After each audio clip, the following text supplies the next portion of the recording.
Greetings and salutations, everybody. Welcome to the best damn movie-related show on the planet, the John Campea Show, coming from right here on my YouTube channel, brought to you in part by our friends at Mint Mobile. I am, of course, your host, John Campea, and it is an awesome honor and privilege, as it is every day, to have you, our international friends, gather around. So we talk about our favorite things in the world, movies and movie news, TV and streaming, and all sorts of good stuff. And it's a good day. You're not from TCU. Wow. That was embarrassing last night, huh? I mean, people were like, why do I still do, like, I would love to see the ratings of the College National Football Championship after the Ant-Man trailer dropped. Because, you know, like, we're just sitting there going, just get to the damn Ant-Man trailer so we can turn this off. It was humiliating. Anyway, joining me, of course, sitting right over here is one Mr. Robert Meyer Burnett. Sitting over yonder, of course, is Ray Ora. Back there in the background, we got Taylor Gonzalez. And, of course, our guy who's running the show today, Jonathan Boyko. And Aaron Cummings and the wonderful Joey Bishop is also here today. And most importantly, you guys are here. Thank you so much for being here, making this show part of your day. And here's how today's show is going to go. We're going to break it into two parts. In the first half of the show, we're going to talk about some predetermined topics. Then in the second half of the show, for those of you who are our beloved channel members, we're going to take live questions from you, our channel members. Just make sure you go into the community tab once we get to the end of the main topics, and you'll see a post there just for the channel members. Go ahead and leave comments in that post, and we will read as many of those off as we can at the end of the show. All right, also a little bit of housekeeping. I want to remind you guys that if you need your daily fix of the John Campea Show, but you can't be in front of a YouTube video, good news, there's an audio-only podcast version of the show that we creatively call the John Campea Show podcast. So jump on your favorite podcasting app of choice, search for it, and subscribe to it today, so it'll be there when you need it. All right, guys. With that down, we've got a couple of off-the-tops here to talk about today, and our first one is interesting and is this. You know, there's a little live-action Dungeons & Dragons movie coming that I'm actually really quite excited about. But as it turns out, Dungeons & Dragons is not just going to live on the big screen. According to a report in Deadline, they have now directly ordered to series a Dungeons & Dragons television series. That is actually a live-action television series being written, and I guess the first episode is going to be directed by Ross and Marshall Thurber, who is, of course, the director of the #1 Netflix film of all time, Red Notice, which is also a giant piece of crap, a terrible movie. Sorry, Ryan, but that one's a bad movie. That one's a bad movie. But anyway, it is the #1 Netflix film of all time, and he's going to be doing this thing. Now, this is the next thing that Paramount Plus is, the next game adaptation. Because, of course, they've got Halo on there, and it did very well for them as far as their ratings went. They got a good chunk of viewership for it. This one is not a video game per se, although there are Dungeons & Dragons video games you can play. I'm looking at you, ColecoVision. But there are Dungeons & Dragons games you can play. But, of course, D&D is the classic, great tabletop game. I mean, you kids today, get off the console for a minute, get together with some friends with some dice and paper and play a real role-playing game. Joe Manganiello just got a brand new custom-made table. Oh, I know. Have you seen his Dungeons & Dragons dungeon? Oh, yeah. House? Like, the entire basement of his house is just one big Insane. Dungeons & Dragons lair. Guys, you gotta play some Dungeons & Dragons. You'll never, ever stop playing once you do. I keep begging Tom to get on Joe Manganiello's D&D team. I mean, not just just like specifically. Anne can probably get him on. Let's do it. Make that happen. Anne's the one who brought Joe and Kyle to Hasbro for the first time. She brought them into Hasbro and gave them a tour of where they do all that kind of stuff. I want to be besties with Sophia. So Anne, make it happen for my husband. That's we'll my see what end. we can do. So anyway, I like this idea. Now look, I have the same trepidation that I do with anything. Dungeons & Dragons can automatically be very schlocky. But when you look at what Vox Machina just did, which was corny in all the absolute perfect ways. Like, it actually, I'm watching Vox Machina and I'm like, this is what it feels like playing a D&D game. This is how people talk, and this is what you do. And the trailers for the new show look fantastic, or the new movie, I think look really fun. And I was really worried about that movie. And I still am a little bit.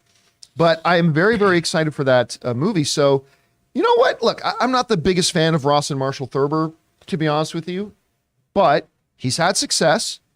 And I'm gonna be cautiously optimistic about this series. Rob, what do you think about it? Well, I mean, look, it's expensive. Whenever I hear someone's going to take on a giant fantasy property, it's like, look, I'm all for it. And I go into all of these things wanting them to be great. But doing, we're getting a lot of fantasy shows, both in animation and live action. It's hard to do them well. It is. And I think like you just pointed out, it's the tone that's the most important thing, because you don't want to push it too far into the goofy factor. And the fact is, when you have fantasy shows that are very serious, like the gold standard, which would be Game of Thrones and now House of the Dragon, and then there's some like sort of Shannara or whatever's in between all that stuff, you got to figure out what's your show like. What is it going to be? So I think the important thing for a Dungeons and Dragons show, like you pointed out, is the tone. What are they going for? Because it's got to be, fantasy has to be both kick-ass and fun. Yeah. But not stupid. Right. Yep.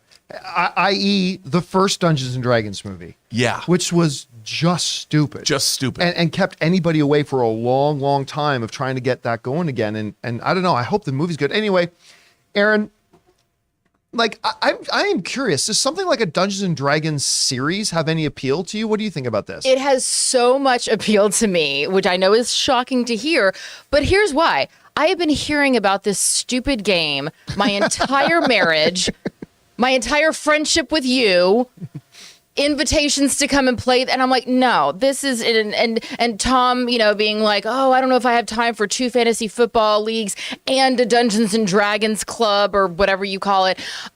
I don't get it, and I feel like the best way for me to get it is not to invest in the game, because Tom does a terrible, as you have seen firsthand, he does a terrible job of explaining how to play a game, as we learned when we tried to play that stupid Jaws board game that he got me for Christmas. I love playing games with Tom, but he is not the best at explaining a game. I will give you that. So I refuse to play Dungeons and Dragons with him. And if I watch this show, I will at least be able to go, okay, let me learn what this is all about. And then it might pique my interest to play the game. I will say this regarding the show itself.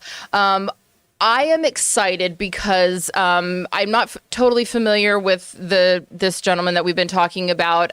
Good for him that he's doing things with Netflix. It's not totally his fault that Red Notice was not, better for whatever reasons. However, Todd Lieberman, Joey Bishop's wandering around, ready to pee on your floor. Sorry. Todd Lieberman is one of the producers of this movie. And Todd Lieberman actually produced my first ABC series, Detroit 187, many, many years ago. But he also produced things that you guys may have actually heard of, such as The Fighter. He also produced The Proposal with Sandra Bullock. He produced Wild Hogs, which was very specific but very funny. He also produced the Muppets movie. He is an Academy and Emmy award-winning producer. And with Todd Lieberman behind this project, that's the name that actually gets me really excited about it, because this guy, he's a hit maker. And I feel like with his expertise and his ability to put all the puzzle pieces together, he's going to get Joe Manganiello at least in that brainstorming session, if not starring in it in some way. He's going to get the people who really understand the game and love the game, and they're the people that are going to tell the story. So I'm excited about that. If they don't get Joe Manganiello in this, it's a total missed opportunity. Total missed, because the guy's a walking barbarian, right? So I mean, and he's like, nobody knows D&D better than him. Anyway, guys, question is for you. What do you think about this? Paramount Plus has ordered straight to series a 8-episode first season of a Dungeons and Dragons show. By the way, no indication that's connected in any way with the movie itself, so it's not a continuation of the movie. So who knows? Do you like the idea? Not like the idea? Whatever you guys think, jump down into the comment section below and let us know your thoughts. All right, guys. With that down, let's do another off the top here, shall we? And that off the top is this. What is it this Sunday? This Sunday is game day. It is The Last of Us. Finally comes to HBO Max. We've been excited about it since they first announced it. We got incredibly excited about it when we heard who the cast was. We got explosively excited when we found out who was show running this damn thing. And then the trailers have come out. It's looked great, but it's coming out this Sunday. Now, yesterday they had a premiere where they showed, I think, the first 80 minutes, 85 minutes of it. A very, very wet, and I don't mean that in the fun way, a very wet premiere, because there's a lot of rain in LA. Wow. A lot of rain in LA. I mean, like, swimming pool's fun. I don't know what you guys are thinking. So It was a very, very rainy premiere. But some people, a lot of television critics, have already have been shown the entire first season. And take a look at Rotten Tomatoes. We'll go over to my screen here, Jonathan. Over on Rotten Tomatoes, this thing's got a 97%. Wow. It's a failure. Total failure. If the 3 people didn't like it, it's a total failure, total bomb. It is holding 97%, and the reviews and reactions for this thing are outstanding. They're absolutely outstanding. Listen to this. Meredith Loftus writes, I have seen The Last of Us, and having not played the game, I still felt like I could immerse myself in this world. At the heart of this series is Pedro Pascal and Bella Ramsey bringing to life Joel and Ellie. Their chemistry is truly phenomenal, making the series something special. Ren Leroy wrote, The Last of Us is absorbing, heartbreaking, and cathartic, holds true to the faithful essentials, but expands on profound narrative and meaningful pathos. Pascal and Ramsey are perfect in this beautifully told story about love, finding connection in the darkest times. It's a story about hope. Rachel Leishman writes, I am happy to say that The Last of Us is a home run, an emotional and heart-wrenching journey of hope, survival, and loss rolled up into a beautiful performance from Bella Ramsey and Pedro Pascal at his finest. I love this series so much. Brad Shakar writes, I was wrong about HBO's The Last of Us. I initially thought it would be an uninteresting retread of the PlayStation game, but it's actually a smart, well-crafted expansion of it. Plus, Pedro Pascal and Bella Ramsey are perfect. 100. Shariah, I hope I'm pronouncing that name right, wrote, let me tell you right now, if you had any doubts about Bella Ramsey in The Last of Us, throw them out. They didn't come to play and bring Ellie to life in this spectacular ways. One of the best transfers from game to screen I have seen of a character. Brilliant work, Last of Us. Lyle Haley writes, The Last of Us on HBO is the best game-to-screen adaptation. That's not exactly a high bar, but it's the best screen-to-game adaptation I have ever seen that stayed true to why I love Joel and Ellie's story so much. Watching this show, I have laughed, I have cried, filled with fear, and I have cried. Boy, have I cried. It's easily the best show of 2023, period. Which, of course, we are, 10 days into 2023. Again, not exactly the high bar, but guys, I could go on and on. Like that's all. Like all the critics who have seen the full season, put out their full things, all the reactions coming out of it. And now you saw it's got a 97%, which means not everybody liked it. There had to have been 1 or 2 people that didn't for it to have a 97. But the response to this thing has not just been, it's good for a video game adaptation. This show is spectacular. That's what we're hearing across the board. Now, somebody in this room actually had a chance to watch the first 85 minutes of it. Taylor, our own Taylor Gonzalez had a chance to see it. What did you think about it, Taylor? I was so happy with the adaptation. It was about 85 minutes, soaking wet. I honestly have not seen that much rain in LA. I feel like HBO wanted it to set the tone, set the atmosphere. It was very spooky. And it rained in the episode. Spoiler, it rained in the episode. But I was just so happy. I feel like I've already I seen gave it it now. away. But the acting, the direction, it was just so cinematic. And then one thing that I learned that I didn't know going into it was that the composer for the video games actually helped compose music for the series. So it just has that through line that really connects it. I am so happy with this. It comes out this Sunday. I cannot wait to watch it again. It's just, I was blown away. The lady next to me, I was telling you guys before the show, she didn't know what The Last of Us was. She was there, I think, with her son or with her nephew. And she was having a blast. She was getting spooked, but she was having so much fun with it. You could just see the look on her face. And then the young man she was with was like nudging her like, oh, that's from the game. That's from the game. So it's just a really fun experience. Now, again, I want to point out that this is not early reactions. Like the ones that I've been reading off, and when you go to Rotten Tomatoes, these are people who actually saw the full first season. Right. This isn't, because, we've all seen, like, I love the first episode of She-Hulk. Right. I loved the first episode of Obi-Wan. And I ended up not liking either of those shows when it was all said. But these are coming from people who actually have seen the entire first season. So that's very exciting to me. Anyway, Rob, you're hearing these reactions coming from people. What are your thoughts? Well, the pedigree of the show, I don't think there was ever any doubt in my mind that with Craig Mason coming off of Chernobyl that we were going to get something special, and it's HBO. HBO, we've always said they're still the gold standard, the Tiffany standard. It's like every one of their shows comes in a powder blue box with a white ribbon on it. They're that good. And I think that it's not a surprise. The casting of this, we've seen Pedro Pascal, but also Bella Ramsey. I mean, she was incredible in Game of Thrones. Oh, she's one of the best things about Game of Thrones. I mean, a lot of people have said that, she doesn't look like the character in the video game. And I'm like, no, they found the best actress to play her. And, with the production values that they're probably able to muster, John, I can't wait for this show. And even the trailers, I mean, you can see that it's very upscale. And I love post-apocalyptic, end-of-the-world, zombified, disease stories. They're one of my favorite genres.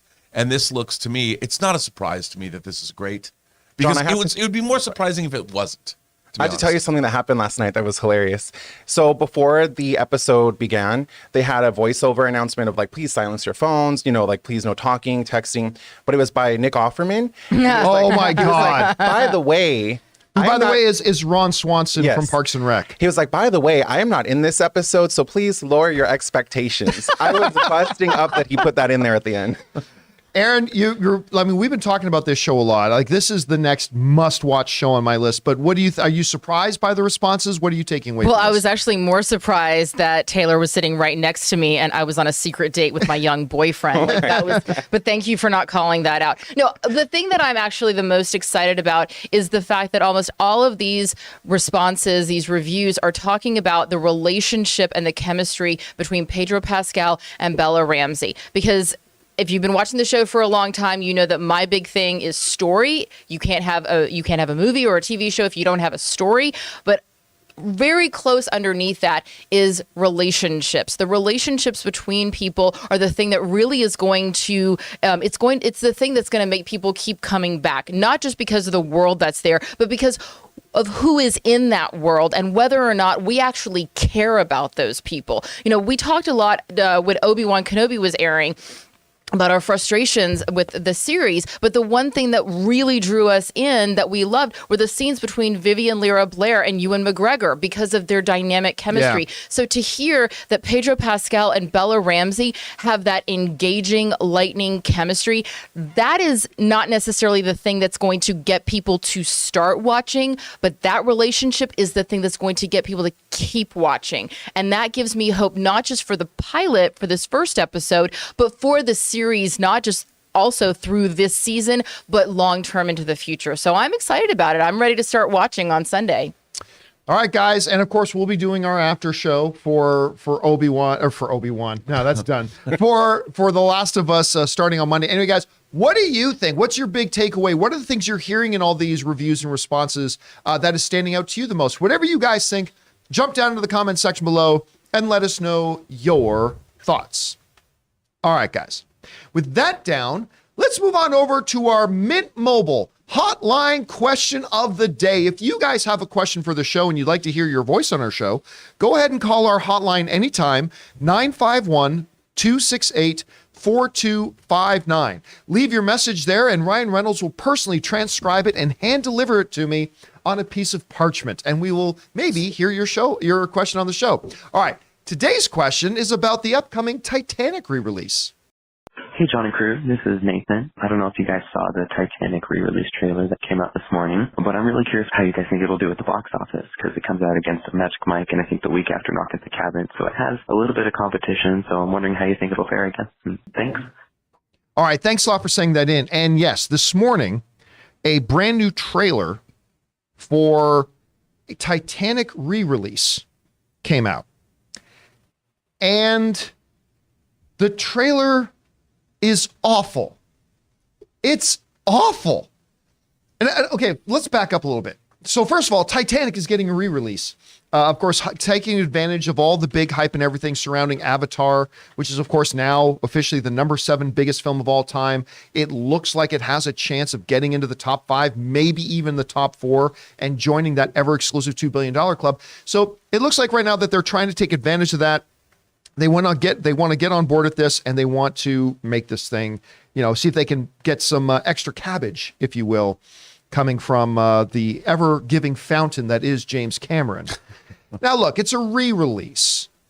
re-releases make a little bit of extra money, but I don't expect Titanic to come into theaters and make $60 million opening weekend. It's going to be a modest amount, and that's fine. And look, while I know it is the cool thing to hate on Titanic, just like everything James Cameron does that becomes worldwide success, it becomes the cool thing to bag on it. And I understand it's cool things. Titanic sucks. You know what? Titanic's a great movie. It is a great movie. It is a great movie. Do I think it's perfect? No. But I think it is a wonderful, compelling, engaging movie that has you hanging Best on ending there. right here. Best ending. Yeah, Most right fulfilling there. ending ever. No room. It's also got one of the great lines. I don't know why I love it when Billy Zane says, "I know you're melancholy. I don't presume to know why." I love that line. I love that line. That should basically just be the running line of every married man. Exactly right. That's exactly right. I don't presume to know why. But I mean, it's compelling, it's engaging, it's thrilling right down to the moment that the damn boat goes under the water. I mean, whatever. But so they put out this trailer though. And I was telling Rob before the show started, I said, "Have you seen the trailer yet?" He goes, "Not yet. I'm about to watch it." And I'm like, here's the thing. It's awful. It's like they got some high school kid who purposefully set out to grab every cringe moment from the movie, because out of context, like, "I'll never let go, Jack. I'll never let go."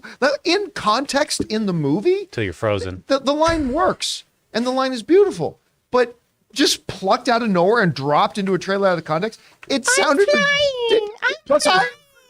The movie's a lot more interesting than that trailer. Yes, yeah. the I mean, movie is way more the interesting than that class trailer. conflict and everything that goes on. I mean, I love Kathy Bates as the unsinkable Molly she's Brown. wonderful in that. You know, it's there's so much in that movie. It's so And so King entertaining. Theoden as the ship's captain. Oh, yeah. from Lord of the Rings. I mean, come on, it's great. And Victor Garber. It's like, Yep. no, Yep. this ship's gonna Frances sink. Fisher. Yeah, Frances as her Fisher, mother. who's not awesome. everybody will get this, but I don't know the actor's name. Victor Newman from Young and the Restless. He's the uppity British guy with the black mustache. My mom will get that. Yeah, your mom. Yeah. I mean, who doesn't love Titanic? Apparently, the person who made this trailer. Yeah, because the person who made this trailer did a ass awful job. Like if I had listen, the idea about a re-release too is that the movie's celebrating its 25th year. But which, by the way, oh damn, 25 years ago that movie came out. But celebrating its 25th anniversary, you also want to say, hey, if you've never had a chance to watch Titanic, because this is a 25-year-old movie, here's your chance to come see it. But I'm telling you, if I had never seen Titanic, and this was my, gateway into it, and they showed me this trailer, I'm like, why would I go see this? This trailer looked awful. But I Also- am going to go see it on the big screen again. Also, can I just say that the opening with the narration, it says Titanic was the ship of dreams, and you're going through the sunken corridor, and then it does the time lapse. There's no exterior shot, like the great establishing shot of what the Titanic was in port and sailing out into the grandeur. They just show you going into the ballroom. How is that the ship of dreams? Well, it's the ship of dreams, and you're in this empty hallway with some deck chairs. It's the ship of dreams. Yeah, Yeah, I can't come wait to on, go there man. for my holiday. Yeah. I mean, I'd still rather go there than Disneyland. Anyway, Aaron, you had a chance to see this trailer. What did you think about It was terrible. It was absolutely terrible. And I don't think that it was a young person who made this trailer. I think that it was someone who fell in love while watching Titanic the very first time and was like, I'm going to take all those moments where the person held my hand in the movie theater and those. No, because seeing this movie is not, and somebody in the chat stupidly said this is the biggest chick flick of all time. No, it's not. No, it's really this not. This isn't a chick flick at all. It's an action movie. It's not about romance. It's about class. This whole movie is about the lower class versus the upper class, how they are struggling, how they are, putting their thumb down, how she falls in love with him. Yeah. The romance is what packages it up as a date movie, but it's about class, and it is about how all the poor people on this ship died. Why? Because the rich people were like, sorry, we're locking you down here. You're going to drown and we're going to take the boats. That's what's going to happen. And the Spoiler hubris alert. of the modern age. This is the unsinkable boat. Yeah. You Right. know, and but I think that you're not so absolutely much- right. When it first came, when when you open it up about, two people that, you're like, oh my God, look, they're in love. We don't know those people. We don't know Jack and Rose. Who cares about them? Yes, show the boat. Show like that first shot of going into the hallway and then how it transforms. That is more of an opening after you show the boat. Show the majesty, show the presentation, show that part, show that thing cracking in half and falling down. You don't even see Bill Paxton in this trailer. Yeah. Like Come on, man. The fact that they played more into the romance and less into the iceberg and the spectacle of I remember sitting in the theater and seeing that boat crack. We had never seen anything like it before. No. My blood just ran cold thinking about it. I remember seeing that moment and it was like I was watching a horror film. It was so devastating. I mean, I've got chill bumps all over my body right now just talking about it. Moments, and it's just a moment. One of the most heartbreaking moments that, like, again, movies are experiential events that made me feel in a way I don't think a movie had ever made me feel. It was a very unique sensation. But as the boat was sinking and the water was flooding in, they did one quick shot of this older couple laying in their bed. Yeah. As the water was rising around their bed. Everybody's talking about that in the chat right now. They're all like, old couple, the old couple, and the old couple. they just held each other and held as the waters was taking it. It reminded me, you know what? I have to believe that shot was probably the inspiration for that amazing shot in Toy Story 3 when all the toys realized they were about to go down into the incinerator and they just held hands. Like that moved me, but it was an ambitious movie. Anyway, we could go off on this forever. Anyway, bottom line is the trailer sucked. It's an awful trailer. But it's a great movie. If you haven't seen it, go see it. A new restoration in 3D, if I could see it in an IMAX theater, I'd do that. I'd go see it. All right, guys. Question is for you. What do you think about this trailer? I mean, we thought it was awful, but maybe you really enjoyed it. Maybe it brought back all the nostalgia. Are you going to go check it on the big screen? I got to admit, I probably am to go see this on the big screen, maybe for the last time. Whatever you guys thought about it, jump down to the comment section below and leave your thoughts there. All right, guys. With that down, we're going to take a moment here and thank one of the sponsors, a couple of the sponsors of our show, our good friends at Helix and ExpressVPN. Guys, we want to take a second and thank the sponsor of this video, Helix Sleep. Guys, let me tell you, just a couple of days ago, Ann and I received our Helix mattress, and it is the best mattress we have ever slept on in our entire lives. We had like this $3,000 specialized mattress that we got like 5-6 years ago, and we liked it very much, but this one completely outdoes it. It's night and day. And you can get matched with your perfect mattress too. See, Helix Sleep has a quiz that takes just like a minute to complete, and it matches your body type and sleep preferences to the perfect mattress for you. Why would you buy a mattress made for somebody else? With Helix, you're getting a mattress that you know will be perfect for the way that you sleep. I hopped online, took the Helix quiz, and Anna and I were matched with the perfect mattress for us. And it is so easy to set up. Simply take it out of the box, get it positioned on your mattress, take off the plastic, and then give it an hour or two to breathe to reach its full size, and you will not believe how comfortable this thing is. All you got to do is go to helixsleep.com/Campea. Take their 60-second sleep quiz, and they'll match you to a customized mattress that will give you the best sleep of your life. And it's risk-free. They have a 10-year warranty, and you get to try it out for 100 nights. They'll even pick it up for you if you don't love it, but you will. Helix even has financing options and flexible payment plans, so a great night's sleep is never far away. And here's the best part. Helix is offering up to $200 off of all mattress orders and 2 free pillows for our listeners at helixsleep.com/Campea.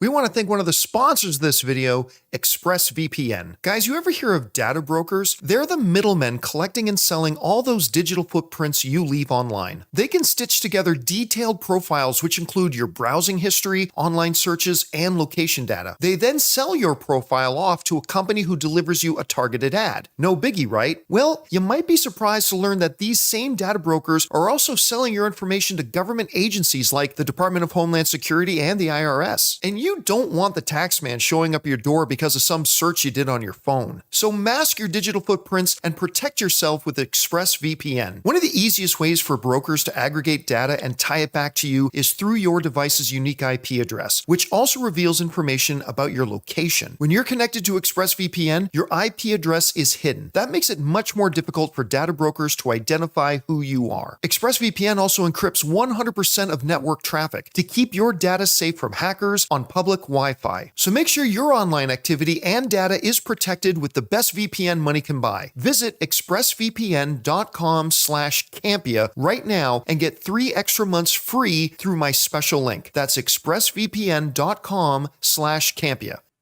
And thank you to our friends at Helix Mattress. By the way, no kidding, guys. It is the best mattress Ann and I have ever used. And of course, our friends at ExpressVPN for sponsoring this episode of the John Campea Show. Remember, guys, when you support our sponsors, you're actually supporting us. So if you go down to the description of this video, right at the top, you'll find links to all of our sponsors and the promo codes. And again, thank you to Helix and ExpressVPN.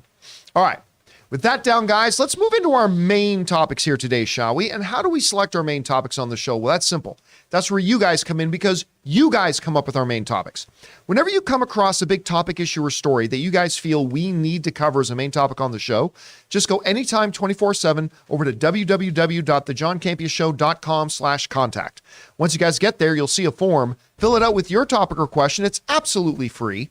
Hit submit, and then maybe, just maybe, you might see your submission featured as a main topic here on the John Campea Show.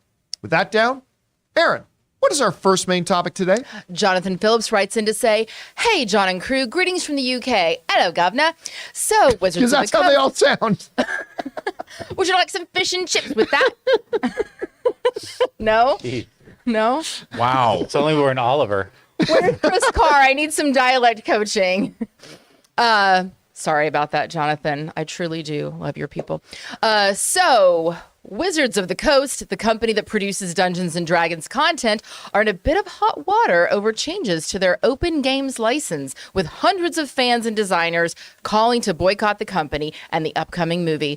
My question for you is, do you think this uproar has the potential to harm the movie, or will this game-based drama not sway the general movie-going non-gaming audience?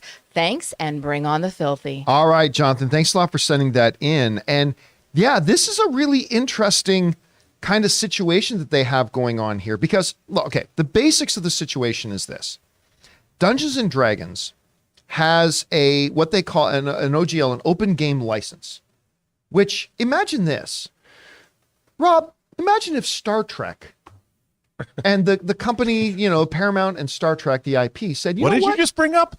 I'm the one who brought it up. Imagine if they had a policy that said, hey, you know what? If you want to create Star Trek content and sell it and all that kind of stuff and say it's connected in with our Star Trek universe, you go right ahead and do it. You go, you profit from it, go make your own thing. It's all good. Rob, because I bring that up because Rob has some experience with this, of course. Oh. Or imagine if DC Comics said, oh yeah, you want to write your own thing about Batman and you want to sell it? Yeah, you go ahead and do that. Yeah, go ahead. And you want us to act like it's actually part of the overall DC world? Yeah. You go do that. That's really nice. Nobody does that. Oh, No one does that. No one does that. But Wizards of the Coast, who are owned by Hasbro, and of course, my wife for a long time was a senior person over at Hasbro, but she's not there now, so fuck them. But Wizards of the Coast, for the longest time, have had this open game license where people could literally create their own stuff and sell it.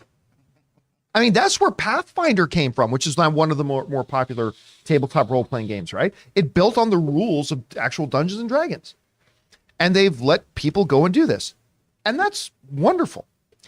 Well, according to this story, what has happened now is that Wizards of the Coast has apparently kind of updated their terms and are calling it the OGL Open Game License like 1.1 or something along those lines, right?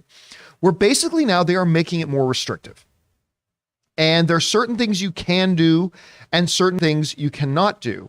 For instance, it says this: these third-party products, of course, products people were able to make and build around Dungeons and Dragons all they want, These third-party products were formerly protected under the original open game license, but the new system is said to be far more restrictive. In fact, Kodega, that's a writer for a journalist, says that these changes will have a major focus on making creators report their published works directly to Wizards prior to releasing, which may be more restrictive, but that's still something no other IP would ever allow their fandom to do. So this may be more restrictive than it was, but even under the more restrictive nature, it's something that no IP under any other industry would ever let people do. And all they want to do, according to what you just said, is have them report what they're making. Just Now, report it. There are more restrictions. There are more restrictions.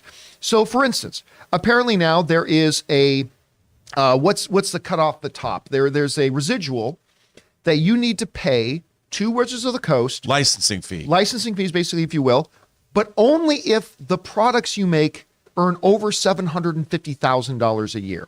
That's And then only on the amount over $750,000. Oh my God. So if you make $780,000, you only have to pay a royalty based on the $30,000 extra that you made. Just make sure you Now, make look, 775, baby. Look, I am, let me just confess right here. I am not intimately knowledgeable of all the things involved with the OGL. Let me admit that right up front. I'm not intimately knowledgeable with all the things that are involved with the OGL or the open game license. But as I read through a bunch of the stories yesterday, and I read through a number of the outlets, all with their reporting of it, and I got as many details as I could in about 45 minutes. I still sat back and went, so I get it. You've had these third-party creators who've been kind of building their stuff around this. I get it. You've had a very sweet deal for a long time that no other industry ever would have let you come remotely close to doing. And again, I'm saying this as an outsider, all right? As an outsider with only a limited perspective, I now look at it and say, okay, even with these new, much stricter restrictions, you still get to do way more than any other IP would ever let you do. And again, and I'm open to being educated about this. By all means, if you guys got articles and stuff like that, and you want to send them to me so I can deepen my own understanding of this and become more educated in it, great. But I'm just saying, from the limited perspective that I've had, I'm like, I mean, I get, like, if you've had a free ride for a long time and then suddenly a bunch of that free ride is taken away, sure, that's jarring, and that's a little bit upsetting. But some people, I've read some responses online. People are acting like Wizards of the Coast is acting in some draconian, like villainous way. But it's like you still get to do it. And by the way, one of the other things, there's a key thing in this, because people could just write whatever they want and create whatever they want. It has created some problems for this. So, for instance, the new open game license, and this is coming from NME, wrote, the new open game license addresses new technologies like blockchain and NFTs and takes a strong stance against bigoted content, explicitly stating that the company may terminate any agreement you have if third-party creators publish material that is blatantly racist, sexist, homophobic, bigoted, or otherwise discriminatory, reports Gizmodo journalists. There goes my incel wizard. there goes Jonathan's product. But this is important because a lot of average people will see third-party created stuff and just associate it with the official game, sure, with Wizards of the Coast. And if people are out there writing like some horrible shit, I'm not talking quality horrible, I mean like you're a horrible person kind of shit, that can hurt and damage the company. So again, I'm just saying from the articles that I read in under an hour yesterday, my limited understanding, but look, the question you asked was, is this going to hurt people going out to see the movie? I think 99% of people don't care.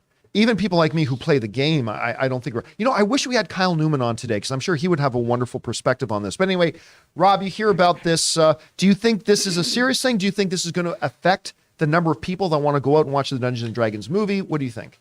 Well, here's what I guess I've always lamented this. I've been a fan, John, for decades. And I think fandom needs to have a more of an understanding of the business of what it is that we love. It costs a lot of money to create, whether it's movies, even Dungeons and Dragons. There's a large infrastructure behind it of people that have to get paid, and the copyrights and all the things that support these gaming systems. I mean, going back, Gary Gygax started this in the mid 70s. So this is something it's approaching its 50th anniversary.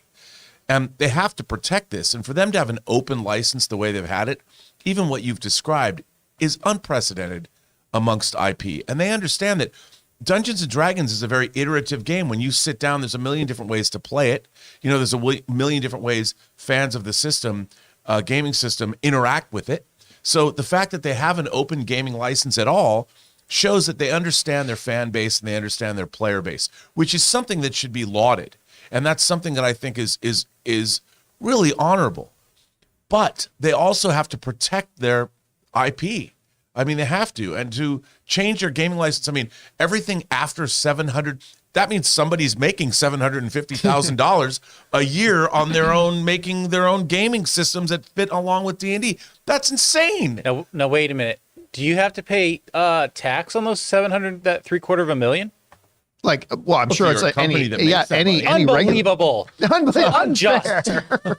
By the way, you'd have to pay more tax on $750,000 than you would to Wizards Yeah, of the the fee. Coast for your profit that you made If on anything, that. that saves you on taxes. Yeah, but no, I don't think it should affect them. I mean, if they want to gin up some kind of controversy like this, okay, I get it. But I think that they should actually look at it in the other direction. Like Wizards of the Coast is protecting their beloved IP and at the same time allowing people a lot of leeway to make $750,000 a year before they're liable to give any money to Wizards of the Coast. What's not to love?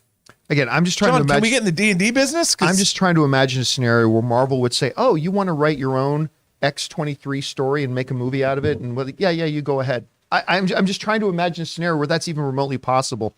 Anyway, all right. Sorry, we spent more time on this than we need to. Guys, question is for you. What do you think about this OGL thing? Do you think that this little controversy, and again, maybe there's more to it than we understand. I'm sure we're doing a little bit of an oversimplification of it. I'm open. Again, this is just from the stuff I've read in the span of about an hour yesterday. But whatever you guys think, jump down into the comment section below and let us know your thoughts. All right, guys. With that down, let's move on to main topic number 2, shall we? Aaron, what is our second main topic today? Edmund Wright Edmund Wright writes in and says, I remember there was some talk a while ago about a serious live-action Captain Planet movie. I had no idea that Top Gun's Glenn Powell was part of that or that Leonardo DiCaprio was supposed to produce it. Anyway, I just saw that Powell is saying that he and DiCaprio are still extremely passionate about making that movie. With major stars like this behind it, do you think that we could finally get a Captain Planet movie? All right, Evan, thanks a lot for sending that in. And this is, every once in a while a story comes out that I go just to, with all due respect to Chris Carr, for why? A Captain Planet movie. No, this isn't a good idea. And no one's going to go see it. I'm not talking about, I'm not befudging the underlying significance of what the messaging of Captain Planet. Of course not. I'm not bringing in that question.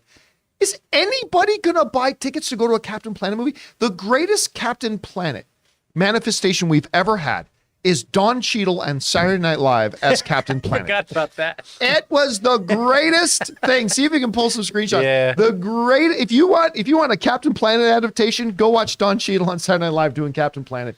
And that would be about as interesting as a live action thing. But listen, there are some heavyweights behind it, including super hot right now, Glenn Powell and Leonardo DiCaprio. This comes to us from the folks over at IndieWire who write the following.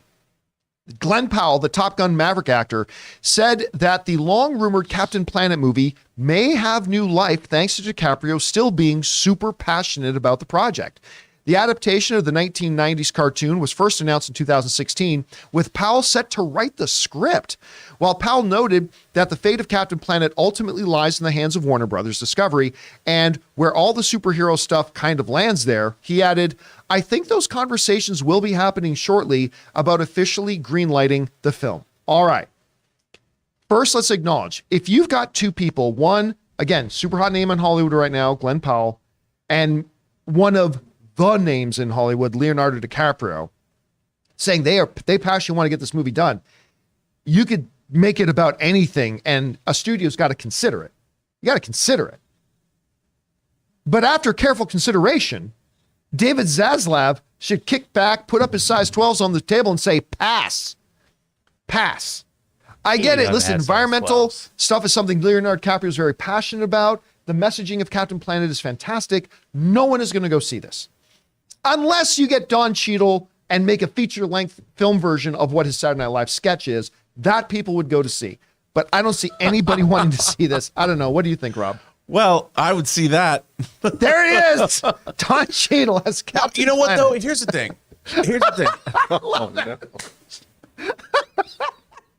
He's turning everybody into plants. I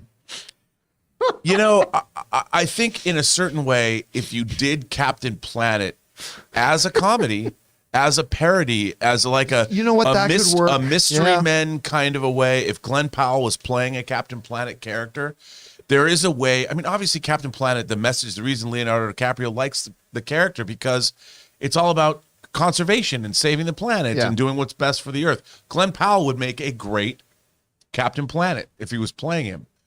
And I could see a world where it could be a really bawdy, funny comedy with a conservation message. Yeah, if you, instead of leaning towards Batman or Wonder Woman, you lean more towards Peacemaker and Deadpool, then that could be interesting. But I don't think that's, kind of where they're going with this, because the message, Leonardo DiCaprio is a passionate conservationist and all that. So I just can't see this working.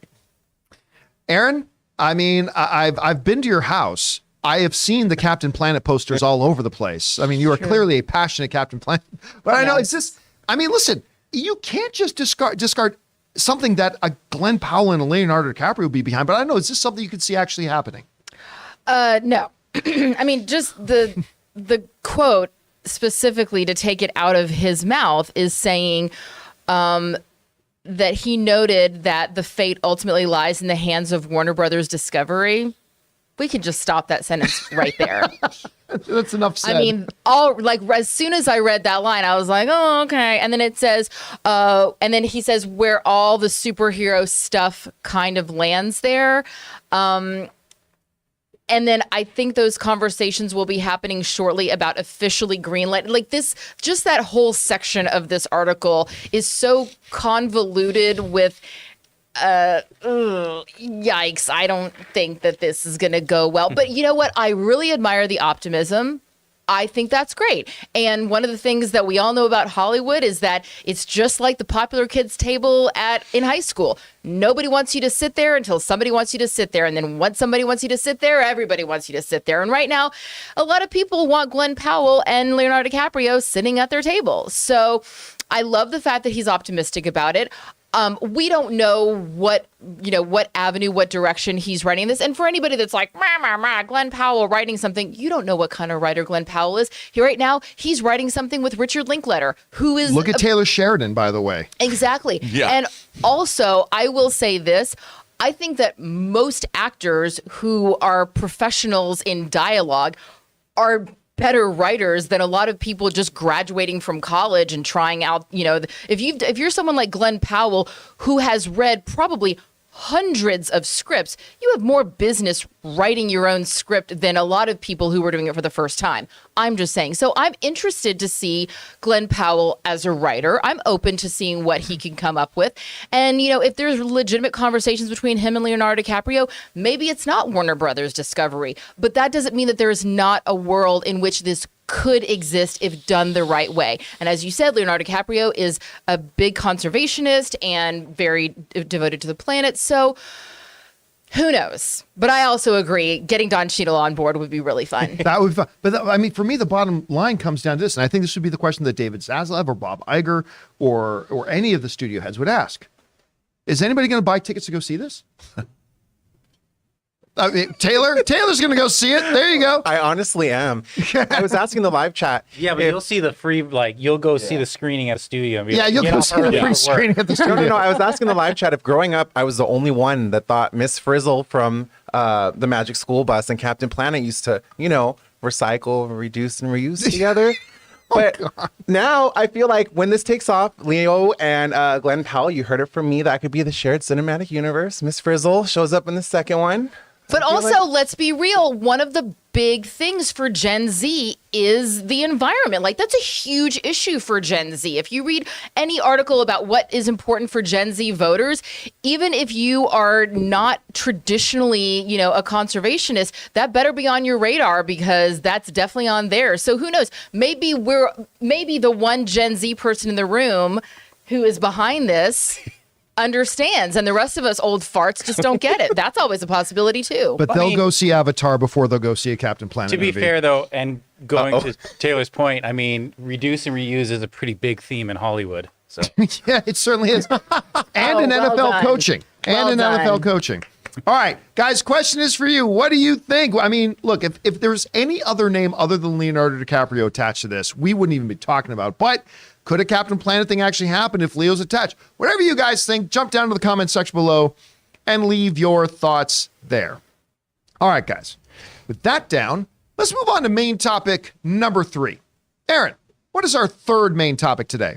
Galactic Champ writes in and says, "Hey everyone, a report by The Direct has indicated that Adam Driver is the top choice for Marvel Studios to play Reed Richards in the Fantastic Four. The report emphasizes that this info was retrieved from the direct source, which in the past has been accurate, as they were also the first to report about Matt Shackman for F4. John, at this point, I am certain that Marvel themselves are just feeding these bits of info to keep the real cast safe. Regardless of whether or not this is true, Adam Driver is a ferocious actor for heavy roles like Doom, but not the ideal choice for Reed. What do you think about Driver for Reed, John? Thanks. All right, thanks for that. And look, let's be clear here. First of all, I do not believe Direct was the first to report on Matt Shackman. I think that was somebody else who did, but they might have been. And listen, they've reported a lot of stuff that they've said were exclusive that didn't turn out, and some that did. So take that for what it's worth. So the idea, I have said for some time, and I still believe, although listen, Kevin Feige did not get on the phone with me to tell me this is the case. This is just me as a fan giving my perspective of it. I believe that the Fantastic Four is cast and has been cast for a while. Regardless of what anybody else says, I believe that's a done deal.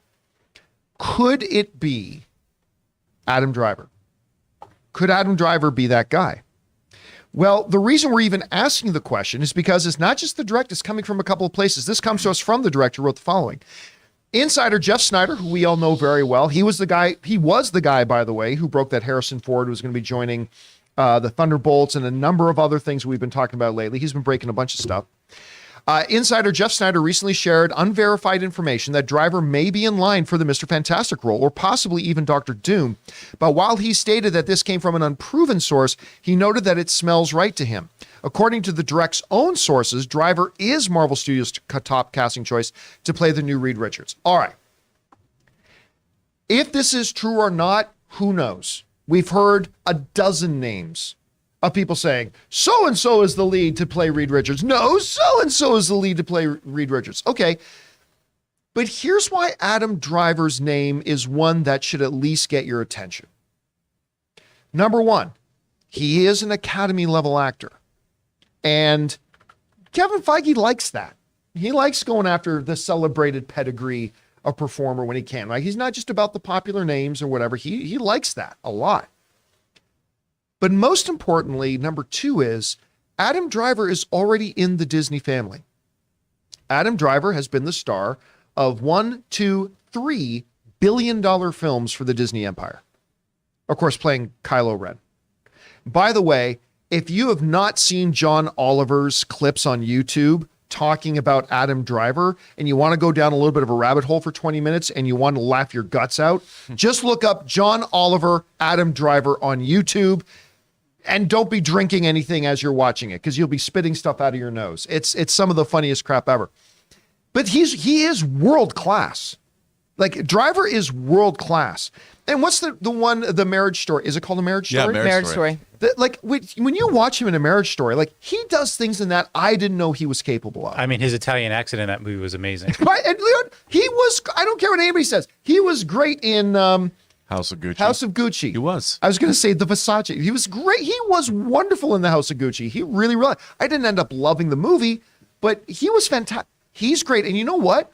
Bring up that picture of him again there, Jonathan. When I've seen him act and perform and stuff like that, could I see him as an egghead scientist? Absolutely, I could. Can Adam Driver come across as the smartest guy in the room? Adam Driver absolutely could come across as the smartest guy in the room. Now, look, if I were to wake up tomorrow and find out that Adam Driver was actually cast to play Doctor Doom, I'd be all for it. It's like, yeah, hell, that would be good too. But you tell me that's the smartest guy in the MCU universe, I buy it. He looks like a scientist to me. And he's also, physically, he's a big guy. Big guy. A lot of people forget about that. I have stood next to Adam Driver. I'm not a small dude. I'm 6 foot, 220 pounds. Adam Driver is a big dude. And so, you know what? Whether this is true or not, I do not know. I mean, Jeff seems to have good instincts about this. There are multiple sources about it. I will just go by the fact that he's the pedigree and he's in the Disney family. And on those bases alone, I think it's a worth lease. You got to consider the possibilities that could be it. And I'll tell you what, if they announce tomorrow that he is Reed Richards, it's not the first name I would have come up with, but it's one of the damn good ones. And I will be very happy about it. I don't know, Aaron, you heard about this story. We've been talking about Fantastic Four for a long time. We're all familiar with Adam Driver's work. Theoretically speaking, if they announce tomorrow that Adam Driver is Mr. Fantastic, what do you think about that? And what do you think the chances are that it's actually true? I think he would be great. I think he absolutely could play this role. I mean, first of all, Adam Driver, I mean, yeah, you can see, even though he's carrying a very small person on his back, there's no way I look at that guy and go, yeah, he's about 5'7". No, that's a big dude. And he has a presence about him. He has the chop. Good Juilliard kid. Can I steal that from you? He's a Juilliard-trained actor. He has more than established himself as a force within this industry. And I think that he would be great. But my question is, can they get him? Because let's be real, does he need to do this? You know, when you're not just signing on for one movie and then you're done. For Adam Driver, who is doing these films to get his Oscars, to really establish himself as a serious actor, not just someone who wants to get a paycheck or to be in the zeitgeist or, to get an action figure made out of him. Not that there's anything wrong with those aspirations. You do you. But I get the impression from Adam Driver that he's just in it for something a little bit deeper. And so my question is, does Adam Driver want to sign on for a 4-picture deal? Does he want to commit 7 months out of the year, if not more, to doing a movie like this? I don't know. He already has his Kylo Ren in the can. You know, he's got that. I asked Tom the same question today, and he's like, oh, well, he's already got Kylo Ren. Why would he want to be another name? And I go, yeah, totally. It's like, why would Harrison Ford want to be Indy and Han Solo? Oh, I was like, Skywalker. See, yeah, why would you want to do that? Jack But Ryan. it is a valuable point with Adam Driver being able to essentially say whatever he wants to do. Hey, if Adam Driver was the one that was like, yeah, me and Leonardo DiCaprio, we're talking about doing Captain Planet, I'd be like, oh shit, that's getting made tomorrow. But I don't know if they can get him, and that's maybe me just thinking a little too highly of Adam Driver. Maybe he's not even on the list at all. I would like to see him with a haircut, though. I feel like the coif is too much for I'll this tell you role. 2 reasons why they could get him. All right, 2 reasons why they could get him. Number one, while Marriage Story was great, doing a movie with Ridley Scott, House of Gucci was great. Those were not super impressive paychecks for a guy of his stature. You do this, he will make more money doing this than he will for the entire rest of his career. Like he will literally be in a place where for him, his family, whatever, he could for the rest of his career, after he puts in a couple of years service playing Reed Richards, that he could literally then just do any little tiny project he wanted for the rest of his career. He'd be set. But the real reason why I think you could get him, Aaron, the real reason, I remember the first time this really hit me is when I was sitting in the room with Anthony Hopkins when they were first promoting the first Thor movie. And the inevitable question came up, because at that point, getting Anthony Hopkins in one of that was a huge deal. Somebody asked, why a comic book movie? And I remember he went on this big thing about, I saw the joy he gave my grandkids. And I wanted to be the cool grandpa. I wanted to be that. And then when you talk to Butch Cassidy and Sundance Kid, Robert Redford. When they talked to Robert Redford, it was kind of the same thing. When they talked to Sir Ben Kingsley, it was kind of the same thing. When they talked to, there was another actor who talked about his kids. Here's the thing, Adam Driver has kids. And I think one of the biggest things about this, it's great, but I don't care how famous you are, your kids all look at you like you're an idiot. Well, that's why Angelina Jolie did Maleficent. Yes, was exactly. for her daughter. And why she did a comic book movie as well. And so I think if Adam Driver's like, my one-way guaranteed ticket into cool dad status is I'm Mr. Fantastic. I'm in the MCU. I'm not saying that means he'll do it. I think that becomes a life reason why maybe he would consider that. I don't know. Rob, you hear about this. Number one, what do you think the chances are that Adam Driver could be Mr. Fantastic? Number two, would you be cool with him as Mr. Fantastic? Well, one, I think he's a very diverse actor. I mean, he's done things like Patterson, which is a low-key movie where he's a bus driver in a small town, you know. I really like that movie. And I think whenever he's been in something, he gives it his all. And, you know, he's former military. He wasn't going to be an actor, you know, then he discovered it and he became this presence. He's got a very unique quality to him. I think he would be an offbeat, different portrayal of Reed Richards than we might think. But I think he would be pretty good. I mean, I think he can, whatever he's called upon, he brings something unique to that role, which could be interesting. It really would depend on who they're going to cast. I mean, if you look at him right here, you know what? You coif up his hair a little bit. You put a little gray in there. He could absolutely be a gray on the Reed Richards. sideburns, yeah. But again, with the Fantastic Four, it's also really important about who you cast as Ben Grimm, Johnny Storm, and Sue Storm. Absolutely. So, you know, it depends. Like, that's more Yeah, Reed. there's Reed Richards right There's there. your House of Gucci look right there. You know, that's Like your Reed cable knit Richards. I mean, sweater. very much so. I mean, I think you could definitely do it. Would he? I don't know. But I think he would bring a great quality to the role. So, yeah, I mean, it really depends. Does he want to do something like that? Or not? I mean, I don't know. I don't know enough about him, but I'd watch a movie that he plays Reed Richards in. By the way, we're talking a little bit about the SNL skits with whatever. One of the greatest SNL skits of all time is Undercover Boss with Kylo Ren. Oh, yeah. when he gives like the funniest part of that is when he gives his employee the card and says, "Sorry, I killed your son." By the way, if you have not seen Adam Driver doing Undercover Boss as Kylo Ren, go watch it. You're going to love it. Anyway, guys, question is for you. We don't know that this is going to be real, but there are some people saying it. So let's ask in theoreticals. If it ends up being Adam Driver as Mr. Fantastic, as Reed Richards, maybe it's not your first choice, but would you be excited about that? Would you be down with that? Or maybe you think it's a miscast. Whatever you guys think, jump down to the comment section below and let us know your thoughts. All right, guys. With that down, let's move on to main topic number 4, shall we? Aaron, what is our 4th main topic today? Big forehead guy. Hey, man, I hear you. I'm the same way. Good morning, Campea and friends. 2023 looks to be a return to form for the MCU. The newest trailer for Ant-Man and the Wasp, Quantumania, has dropped, and it surpassed the first trailer in every respect. It did what a great trailer should do. It told a short story without giving away specific plot points and increased my hype tenfold. What did you all think of it? Have your expectations for the film changed in any way? Thanks, and stay sweaty. All right, big forehead guy. Thanks a lot for sending that in. And yeah, I suffered through one of the most unwatchable college football games ever last night because instead of putting up the trailer at halftime, like they normally do for these things, they go, no, you got to wait to the end of the third quarter, and we had to watch that abysmal football game. I mean, unless you were a Georgia fan, then it was pretty. Yeah, I mean, Ray's pretty big. YouTube, you don't know, like Ray's actually got Georgia stuff on a lot of his. How did you become a Georgia fan, by the way? How do we get on this topic? I just picked them. Oh, you just picked him. That was your team. How does Ray get lower in his shot every day? Yeah. Anyway, how does he get lower these strings? He's becoming one with his chair.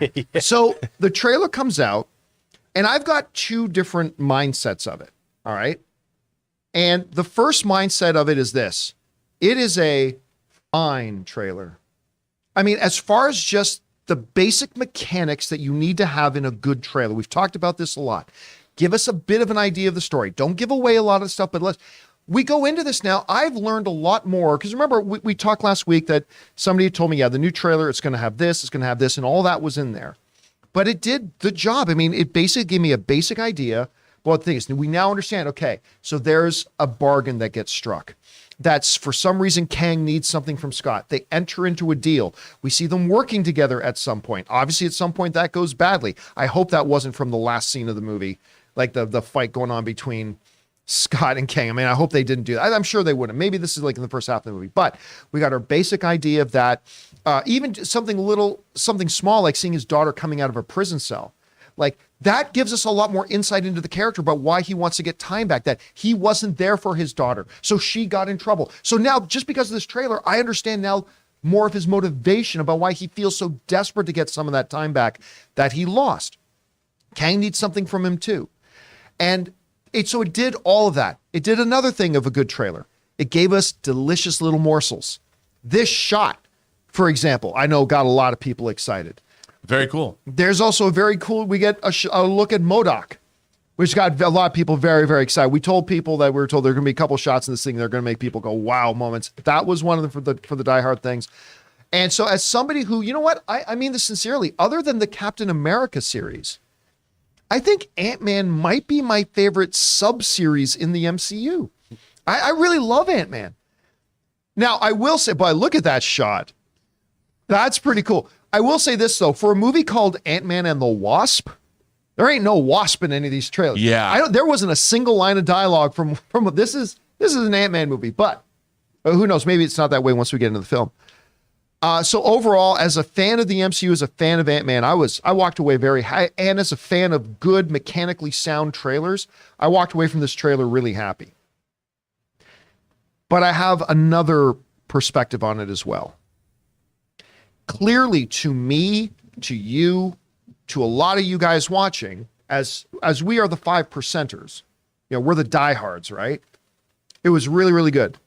I could not help but wonder, because I turned to Ann immediately. I could not help but wonder, will this trailer play as well for the casual moviegoer? And honestly, I'm not so sure it will. Like, I don't, like my mom, who's a big movie fan, watches a lot of comic book movies and stuff like that, right? I don't know my mom would watch that trailer and get excited about it. Because if you're not looking for the things that we're all looking for, it may have come across to some people as just one big CGI mess. Like, oh, blah, blah, and multiple things, and oh, look at all this. I don't know. I'm honestly wondering that. Now, I'm not the casual moviegoer, so I can't really answer that question. But it did make me wonder coming out of it, as much as I actually thought the trailer was quite good. Anyway, Rob, you had a chance to see the trailer. What did you think of it? Well, I mean, clearly the trailer seems to me derived from the same chunks of the movie that we've seen, but giving us a little bit more in drips and drabs in terms of... A little more context, too. A little more context, which I like. The idea that he lost time with his daughter. I mean, I really enjoyed when he comes back in Endgame, and that's great motivation and all this. But again, you know, this seems also very atypical. You know, I know Peyton Reed said he wanted to do an Avengers level threat, but moving Ant-Man into this quantum realm, coming up against Kang, has been atypical because the Ant-Man movies have traditionally been smaller. Yes. You know, Ant-Man 1 had a great climax in his daughter's bedroom on a train set. Yeah. And which was awesome. It was awesome. And I really like that That's about on that one. the Ant-Man franchise. And now it's expanded into this, you know, real fantasy realm. And I'm hoping, which could work, it could be great, I understand that, but I'm hoping that there is a little bit more grounding to this. I didn't see a lot of grounding, other than I guess he's going to a lot of parties at the beginning, red carpet events, movie openings, whatever. I just hope that it with all of its fantastical CGI landscapes, that there is a grounding to this. Because like you, I'm a huge fan of the previous two movies. And I like the fact that they're I think the most grounded of the MCU movies. And this doesn't look like that at all. That said, dude, Kang, beginning of a new dynasty, I'm all there. This comic book fan's like, all right. But it's so weird because how great is that shot, by the way? It's great. But how great is that shot? But they're positioning, like you made a good point. They're positioning Kang. We know who Kang is. I'm excited for the Kang dynasty, but does the average moviegoer? I mean, he's going to be introduced in the movie more, but I mean, I don't know. Aaron, you had a chance to watch the trailer for Ant-Man. What did you think about it? I thought the same thing about this trailer that I thought about the what was that one with Salma Hayek and Angelina Jolie? The Eternals. Yeah, the same thing about the Eternals trailer, which even though I do not have superhero fatigue, I got superhero fatigue just watching this trailer. I was so bored.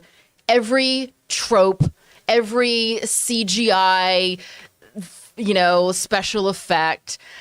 I don't care about any of this. I hate Evangeline Lilly's hair. I hate it. I'm like, who decided that? It was like Carrie Russell and Felicity all over again. I was having flashbacks to the 90s. I'm so upset. I might consider boycotting it just over that haircut. I don't understand why Paul Rudd didn't have a single funny line. It's like, I don't want to watch Paul Rudd just be the hero. Yeah, let him be the hero, but let him be Paul Rudd. I want to see Paul Rudd do what he does best. And what he does best is he says something totally straight and totally grounded, and it's totally hilarious, and I love it. And I go, wow, look at that personality. I want to watch that. If I want to see just another generic superhero movie, I can go watch the entire library of the other ones. I don't care. I just don't care about any of this. And so for me, when you go, I wonder, is my mom going to be excited about this movie? I'm your mom and I'm not excited. Okay. To everyone out there, I'm your mom and I'm not excited. Somebody in the chat, they said their mom was excited because Jonathan Majors is in it and she doesn't know who Kang is, but she's excited about Jonathan Majors. Sure, I'll be that person. But as far as this movie, I didn't see anything specific about this that made me, the average non-interested in, the MCU, go, oh my God, I have to see that movie. This is something new. This is something different. I really care about these people because I don't. Yes, and and here's the funny, because you and I did not talk about this before the show started. We haven't talked about the Sandman trailer at all, and I was wondering if that would happen. And here's the thing: I found the specific things in it that I was looking for, and so I got excited about it, and you got excited. But I remember thinking, I don't think you're alone, Aaron. I think there's going to be a lot of casual moviegoers that watch this and just think, I don't know what I just saw. I don't know what I just watched. And I wonder if that'll be the case. I had a lot of fun with it, but it's just my opinion. And and just like the Eternals trailer, when people were like, "But Aaron, I love it." Well, you can love it, and I love that you love it. I don't. And I think that just like there will be a lot of people who love this trailer, there will also be a lot of people who just go, next. And that would be me. I mean, I understand. And your mom. I think you actually make a really great point here because, the thing about Paul Rudd's Ant-Man, he is the most grounded of the characters. I mean, and none of that grounding is apparent, even to the point where he's now going to red carpet events with Evangeline Lilly. He's been the toast of the town. There's none of that everyman quality. And now of all the characters, he's the one going up against Kang. Now I get it. And look, I'm excited for this movie. I'm not going to lie. I can't wait to see it. I hope there's big things, big doings going on and all that. But it didn't feel like the previous two Ant-Man Now, to be movies. fair, well, I agree. Because, we never saw any of Scott Lang's personality in this trailer. No. But to be fair, the first trailer did. Right? The first trailer, he's walking into the ice cream store. Thank you, Spider-Man. Like we got that. So to be fair to it, the first trailer did give us that sense of him, the more fun aspect, the more lightheartedness of Scott Lang and stuff like that. And so in this trailer, maybe the fact that they covered that in the first trailer, they felt we can take a little bit of liberty here with the second trailer because we already kind of established that part of it in the first. I'm not speaking for them. I'm just guessing off the top of my head. But anyway, guys, question is for you. What did you think of the new trailer for Ant-Man and the Wasp: Quantumania? I quite liked it, but I have a feeling it might miss with some more casual moviegoers. I mean, I don't know. How did you feel about it? Whatever you guys think, jump down into the comment section below and let us know your thoughts. All right, guys, with that down, we are now going to move on and start taking questions, live questions from you guys, our channel members. Some of you are already fired in your month-anniversary super chats. We're going to get to those first, and then we'll get to those of you guys who are writing in on the community tab where Jonathan has put up that post for those of you who are channel members. But before we get to those, we want to take a second and thank a couple more sponsors of today's episode of the John Campea Show, our friends at DraftKings and Ryan Reynolds' own Mint Mobile.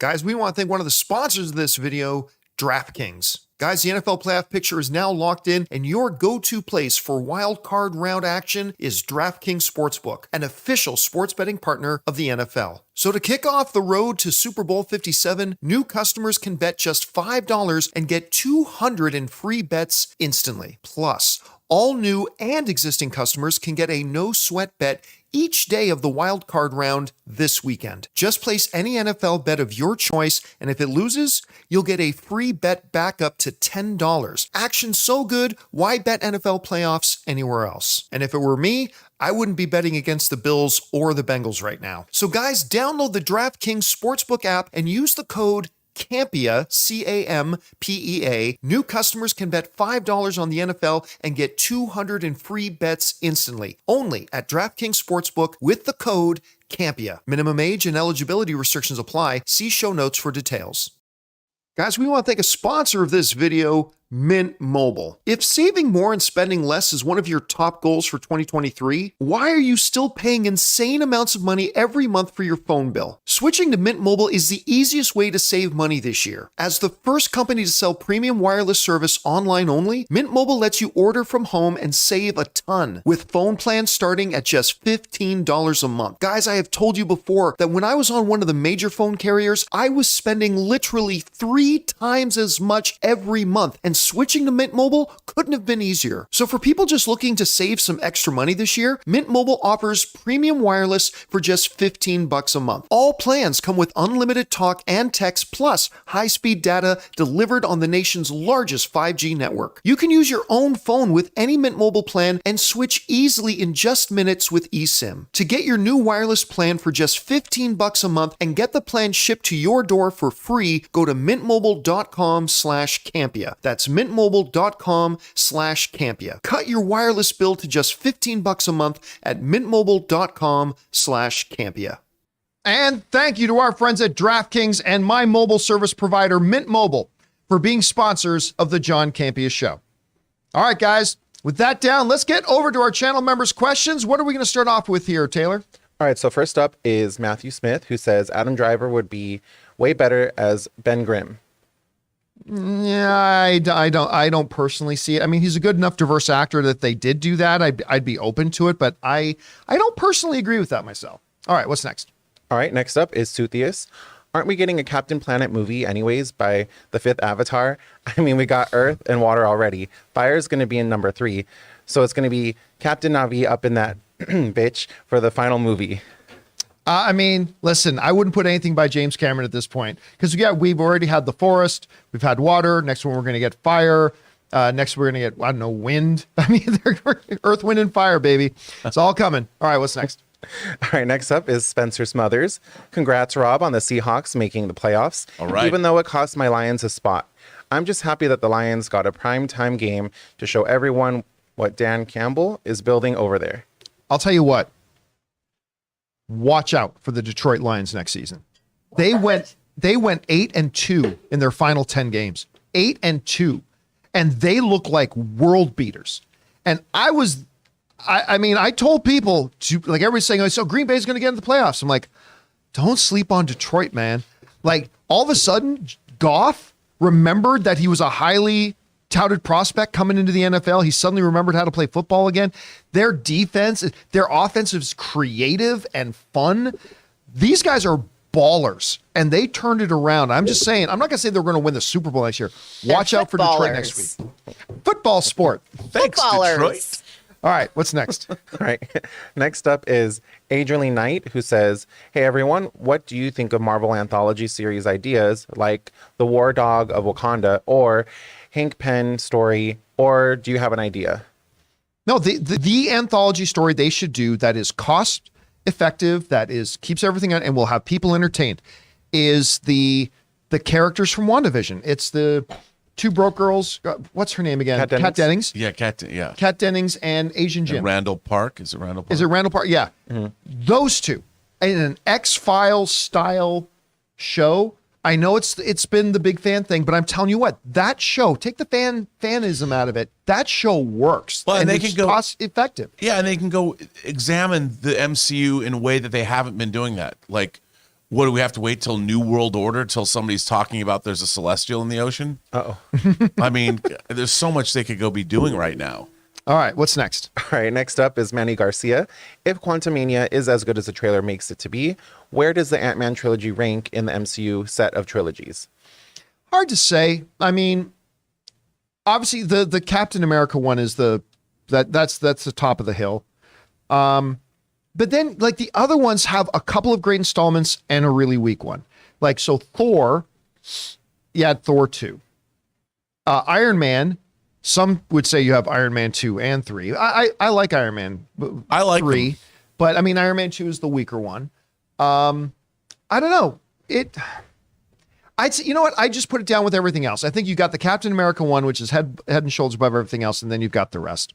All right, what's next? All right, next up is Slarf. What a great year of movies we had in 2022. My top 5 of the year were number 1, X, 2, Everything Everywhere All at Once, 3, Pearl, 4, Barbarian, 5, The Unbearable Weight of Massive Talent. Thanks, and bring on the filthy. Yeah, obviously I'm not an X or Pearl person. And I thought The Unbearable Weight of Being was clever and cute, and I enjoyed it. I didn't think it was great, but that's the great thing about the year in movies that was. There were some incredible films, a lot of films that appealed to certain types of people, other films that appealed to other types of people. It was truly a great year for film, and I think 2023 is going to be better. All right, what's next? All right, next up is Jared W. Watched Puss in Boots last night due to Taylor's excitement over it. Can't remember the last time I got so emotional in a movie. Animation style also didn't bother me as much as I thought it might. Jared, I'm so glad you got a chance to watch it. I was also nervous going into it about the new animation style, but I grew to love it. And I hope if we get a Shrek 5, I would love to see what that would look like with this new animation style. Particularly the animation style with the action was very unique and different. And I didn't like it at first, but it grew on me. Again, not one of the best animated films I've seen in years or anything like that, but a truly fun time at the movies. I really enjoyed Puss in Boots. I'll be watching it a few more times. All right, what's next? Chris Fields. Who decides which trailers and how many play before a movie? The theater, the studio? Thanks. It's the theaters. Ultimately, the theaters decide what they will and will not play. That's totally up to their purview. Obviously, there's a lot of input. It's far more complicated than this. There's a lot of input from what the studios are trying to put out there too. But bottom line is, theaters play what they want to play. All right, what's next? All right, next up is Sam Fisher. Did you watch the new season of Letterkenny that dropped on Boxing Day? It was fine, but something about it felt hollow. It felt like it was missing something.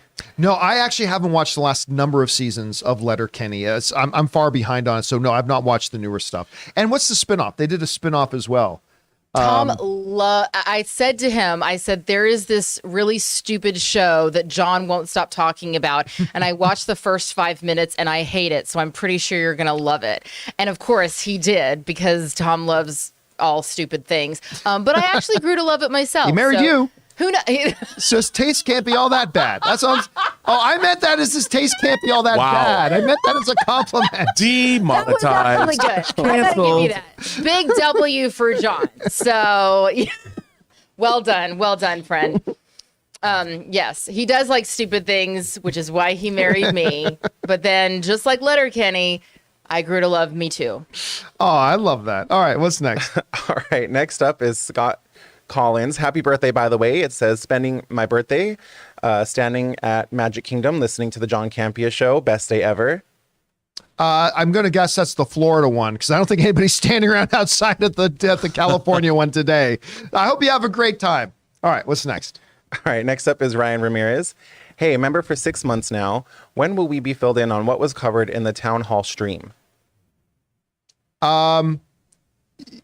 Well, I mean, it's still there. If you're a channel member, you have access to those streams. Just go into the community tab, scroll down until you see the town hall meeting there, and you can watch it there. All right, what's next? All right, next up, Talking Entertainment with Josie answers our question of what the mystery Regal screening was. Oh, it was missing. So, yeah. So he goes on to say, Regal did not disappoint last night, and neither did Missing. Just as good as Searching, with twists and turns, more than emotional, and Storm Reed delivers her best performance. Run and see it. Yeah, I mean, look, Searching was one of the quieter, most pleasant surprise movies, because it just looked stupid. But you had John Cho in there, you had Deborah Messing in there, and so, checked it out. It was really good. And so I'm glad to hear that this one's good. I got to be honest with you, though. Hearing that the mystery movie was missing does not get me any more excited about going to the next Regal. Because the last, like, honestly, the concept of the Regal secret movie and mystery movie is a great concept. But if you always know that you're getting the bottom of the barrel as far as anticipated movies go, like I went and it was greatest beer run ever. I was holding out to hope it was going to be one of the, like, every once in a while, you got to make it that it's one of the bigger, really anticipated movies to make it interesting. If you just know, well, what's kind of like the least anticipated movie out there that's coming out in the next 3 weeks? That's going to be the mystery movie. Then it doesn't really give you a lot of incentive to want to go. I don't know, Rob, have you gone to one of these things? Or? No, but I mean, obviously they kind of can't. Like, they can't show a Marvel movie because the surprises will get out. So I think they have to show movies that are maybe good or have some kind of interest that don't give away anything, which means they're, I think, fairly limited in terms of what they're going to be able to show. Have you and Tom ever gone to one of these like mystery screenings where it's the concept is great. You pay $5 for a ticket, you go into the theater and you don't know what movie you're going to watch until it's all they tell you it's an upcoming wide release film. But have you guys ever gone to it? We have a child and babysitters are expensive. So that is I would rather go to Vegas and gamble away $200 than spend $200 on a babysitter to go and watch a movie I may not be interested in seeing. Is that what babysitters make? I mean, Ray, I found your side hustle. Okay. I mean, in LA, they're like $22 to $25 an hour. So, I'm not half kidding. the time the kid's just asleep, so they just sit there and watch Netflix and chill. So, Ray is great with kids. I know he is. My son loves Ray. So Tom and Aaron came over to watch an episode of House of the Dragon, right? So in the theater room, they brought little Tommy over. The orgy. It turns out it was the big orgy episode. Save that one for him. So Ray was over too, and like the whole runtime, little Tommy was fascinated with Ray. Like Ray would do anything, and the baby would laugh his fool head off. He like, and every time I'd be Ray. like, okay, come sit next to me, like just like sit here and relax and chill and try not to act like a child. And he'd be like, no, I want Ray. I want Ray. Work his way to me. He would crawl over to my Ray. arms and run and faces right crawl over to Ray and just be like breathing down your neck like a weird rabid animal. He's a cute kid. And then Ray would say something to the baby, and the baby would just laugh his head off. It's like, it was amazing. I'm telling you, Ray can suddenly start pulling in six figures. Yeah, for real. All right. No, we have not done this. I didn't even know that this was a thing, but now I know. So when the kid turns 2 and can stay home on his own, we will go. What's next? All right, our last one comes to us from Reamer Bulldog, #GoDogs. And I love the Ant-Man 3 trailer. Kang looks incredible. Super hyped for this movie. Kang, I mean, one of my biggest takeaways was Kang looks great. Yeah. And like they need to do more, but you get that sense of dread, right? And that's one of the main things they have to establish. And for people who don't know who Kang is, maybe they didn't do that great of a job. For people who do know that he is, it's like, wow, this iteration looks great. So I'm very, very excited to see where they go with that. All right. Can I say something real quick to that fellow Bulldog? I just didn't pick the team. I've been following the Bulldogs since AJ Green, but mainly Matt Stafford played there.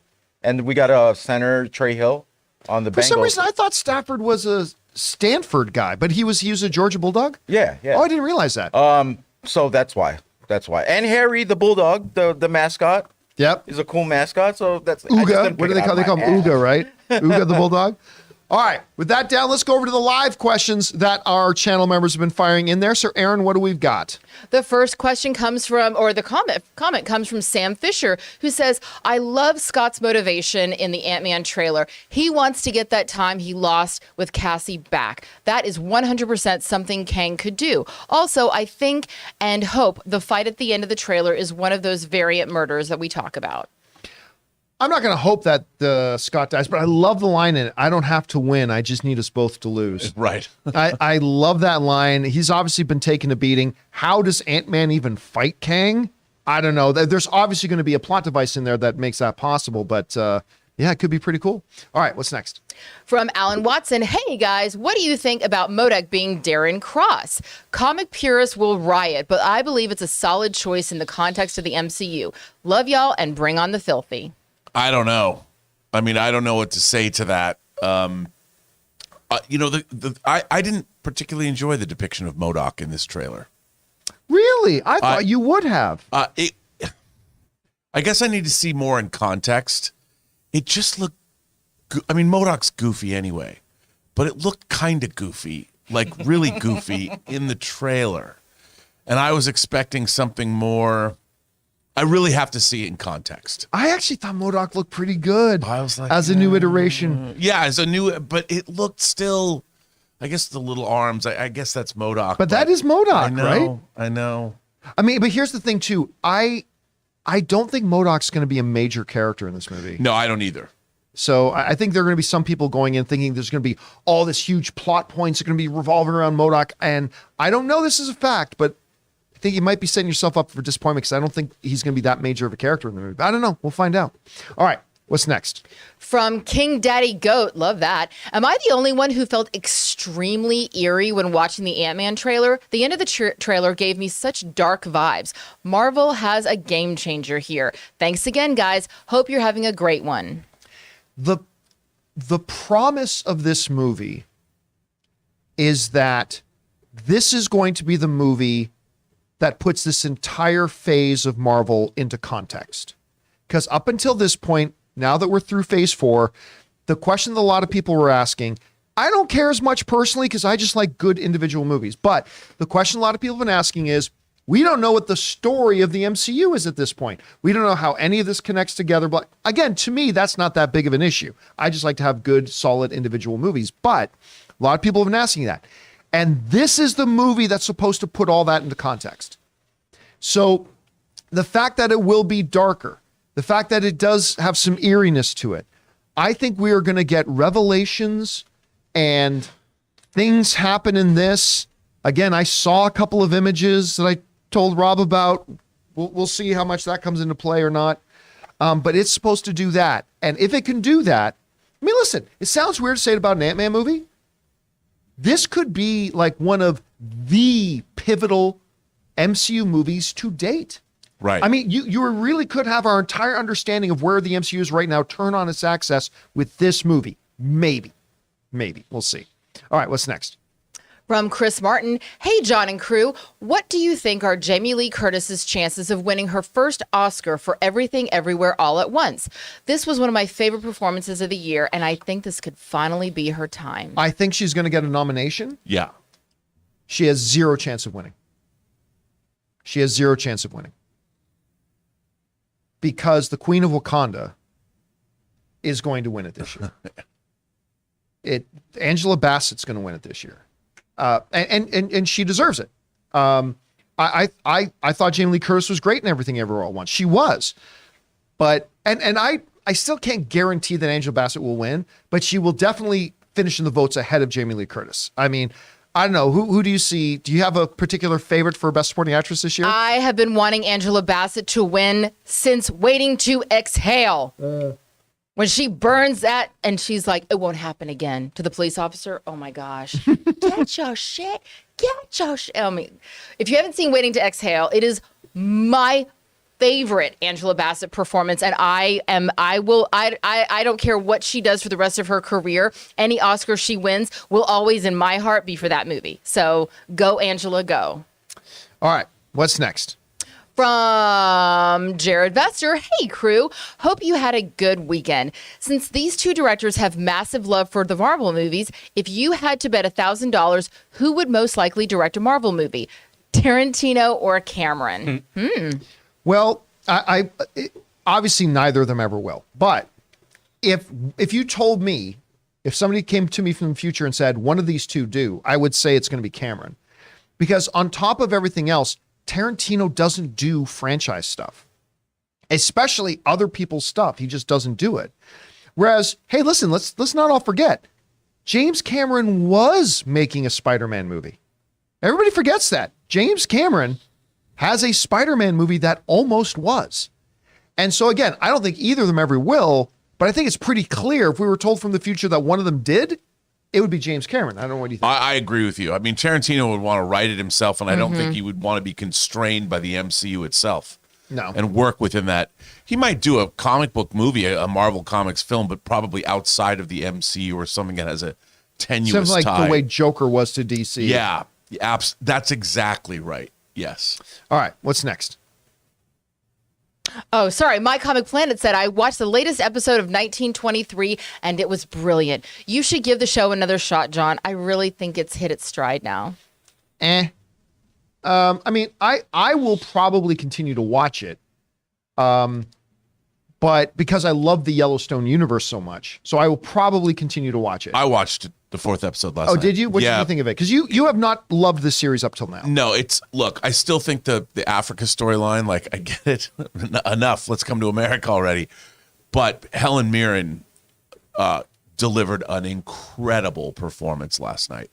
I mean, incredible. And it's very interesting. I mean, you should watch these last 2 episodes. Oh, I will. It's just, here's the thing. I don't feel like when's the new episode out? I got to watch it. Sometime this week, next week, maybe the week after, I'll get caught up on because it went on hiatus after this episode. Oh, okay. It doesn't come back till February. So just so I know, this is not 1899 and this is not 1888. No, there's 1883 and there's 1899. And this is 1923. Yeah. The 1883 is the Yellowstone universe.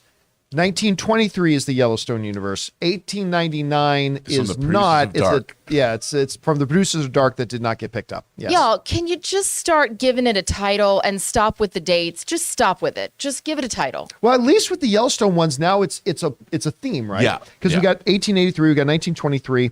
I believe they're going to do 1983, where we see Josh Lucas.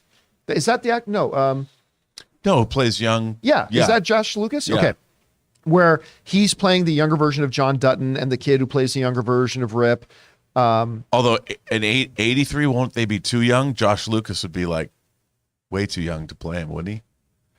Well, if they did 1983. yeah, because that would be 40 years. Maybe it would be 93. Yeah, maybe it'd be 1993 or something like that. Still, stop with it. And that's not a trend. They did Yellowstone. Yellowstone was not a date. So Yellowstone, then do Redstone, then do Blackstone. Well, but at this point, now it's their prequel series, right? Well, they've done it with 2. They'll do next they'll do 1943, and then they'll do something like that. All right, what's next? 1983 is coming out. It's gonna be hip. It's gonna be so hip. Alpha's It'll gonna be in it. rad. CJ Rebirth says, I love the music that James Horner did for Titanic, especially the piece for the ending. Listen, the one thing I'll say about that awful Titanic re-release trailer, the music. Yeah. Because that is truly, truly Hollywood iconic music. Because you just hear the first few notes and you're whisked away to the middle of the ocean. But all I can hear is that. Oh yeah, all I can hear is that bad recorder take meme of it. Which one is that? Whatever, it's like the awful off key. Oh, yeah. And by the way, watching Celine Dion sing that song, oh my God, that's chills. That's chills right there. Yeah, that's 25 years ago, man. That's crazy. Before poor Kate Winslet, she said that for probably 15 years, probably still to this day, every time she would walk into a restaurant or anywhere in public, they would play that song and she'd have to be like, yeah, thank you. Appreciate that. Can you stop with that? Imagine Mark Hamill. What Mark Hamill's life has been like. All right, what's next? Aaron McDonough, love your name, said, I'm definitely a lot more interested in Phase 5 now, and I hope the quality can be improved going forward, although there were some shots in that trailer that looked questionable with the CGI, e.g. MODOK. Look, I want to preface this again. Guys, don't get too excited about trailers. I always tell people, listen, if you didn't like a trailer, don't let your entire mood about an overall movie. Trailer's a trailer. Remember, the trailer is not made by the people who made the movie. Peyton Reed did not make these trailers. There's still 90% of the movie going on. Just assume the directors make the trailers. They don't. The studio takes footage, hands it over to a third-party company most of the time. Sometimes they'll have an in-house department. By the way, watch a documentary about this called Movie Trailers, A Love Story. You'll learn a lot about the trailer business. Excellent editing. Excellent editing on that Shot really documentary. well, too. But so don't get too down about a movie if you don't like a trailer. But don't let your expectations get too carried away if you do like a trailer. I just remember a trailer's a trailer, the movies are the movies. But just keep that in mind. All right, what's next? Shaky Jake 93 says, GM Farmers, so excited for the Titanic re-release. Titanic is my #1 film of all time. I saw it at 4 years old. Wow. And Jack is the reason I'm an artist today. Wow. Did I get in trouble for drawing naked women in school? Yes. Yes, I did. Love y'all and keep farming our smiles. Oh my gosh. I love that. The smile farming. I mean, yeah, listen, I still remember the first time I saw Titanic. I thought I was just going for the girl who wanted to see it, and I was like, fine, I'll endure 3 hours of this. Because remember, at that time, Leonardo DiCaprio was on the cover of all the teen magazines. That was a thing at one point, the teeny bopper magazines. And that's all it was, like, oh God, this isn't going to be for me. And I was taken with that movie, man. It's a great movie. It's a great movie. And it still has a lot of influence. Again, today, 25 years later, you hear ba ba ba ba ba ba, right? That's what cats sound like. Yes. Anyway, so yeah. Anyway. All right. What's that will be next? stuck in your heads for the rest of the day. You're welcome. D. Murdoch says, I was honestly so hyped watching the new Ant-Man trailer, and I immediately showed it to my mom, not Erin, because she loves Paul Rudd in the previous Ant-Man movies, and she said, we are going to have to rewatch the first 2, LOL. I can't wait for this movie and for tickets to drop. That brings up a really good question. I am very, very curious about how will this movie do? Like, I don't think this is going to be $1 billion film. I would love it if it is. I hope it is.